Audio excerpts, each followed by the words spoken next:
ቢኒያም ተስፋዬ በአንድ አጋጣሚ የታመመን ሰው ይዞ በአዲስ አበባ ከተማ ወደሚገኝ አንድ ሆስፒታል በሄደበት ወቅት የሕክምና መሳሪያ እጥረት ከሚያስበው በላይ የዘርፉ ፈተና መሆኑን ተመለከተ።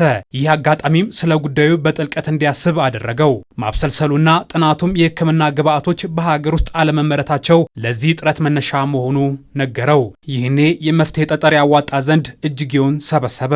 ኢትዮጵያ በከፍተኛ የውጭ ምንዛሬ ወደ ሀገር የምታስገባቸውን የሕክምና መገልገያዎች ማምረት ጀመረ።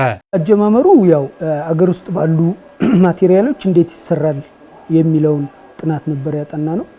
አገር ውስጥ ባሉን ብረት ባሉን በሚመረቱ የመገልገያ እቃዎች ይህንን የሕክምና እቃ መስራት እንችላለን ወይ የሚል ስናስብ መስራት እንደምንችል አወቅን። አነስተኛ የሚባሉትን ትሮሊ መርመሪያ አልጋዎች፣ የታማሚ አልጋዎችን መስራት በሶስት አይተሞች መስራት ጀመርን። ጦሳ ኢንጂነሪንግ አሁን ላይ ኢትዮጵያ ከውጭ የምታስገባቸውን ከ20 በላይ የሕክምና መሳሪያዎችን በሀገር ውስጥ እያመረተ ይገኛል። 90% ሀገር ውስጥ ነው የምንሰራው ስንል ትልቁ ግብአት ብረት ነው። የምርታችን ትልቁ ግብአት ትልቁን ቦታ የሚይዘው ብረት ነው።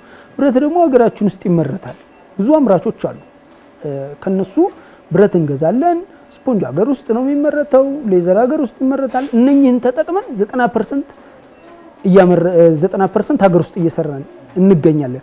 ይህም የጤናውን ዘርፍ ከማዘመን ጀምሮ ከውጭ የሚመጣ ምርት ለመግዛት የሚወጣውን ወጪ ከ25 በመቶ እስከ 35 በመቶ በመቀነስ ሀገርን ተጠቃሚ እያደረገ መሆኑ ተነስቷል። የኢትዮጵያ ታምርት ንቅናቄ በመንግስት መጀመሩ ለዚህ ውጤታማነት እንዳገዘ ነው የተነገረው። ኢትዮጵያ ታምርት በጣም ትልቅ ለውጥ አምጥቷል በአምራቹ ላይ በሚለው እንስማማለን። አንደኛው ተጠቃሚ እኛ ስለሆንን ማለት ነው።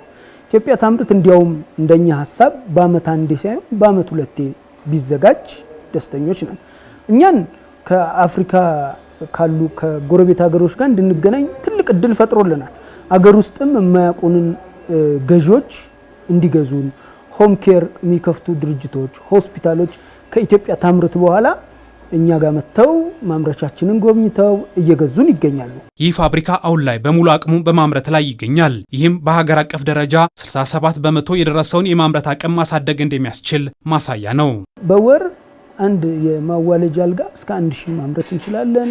የመመርመሪያ አልጋም እንደዚሁ እስከ 1000፣ የአስታማሚ ወንበር አልጋዎች እስከ 1000፣ የኤሌክትሪካል ቤዶች 500፣ የ3 ፈንክሽን 5 ፈንክሽን እንደዚሁ 500 የማምረት አቅም አለ። በአመት እስከ 5000 አልጋዎችን የማምረት አቅም አለ።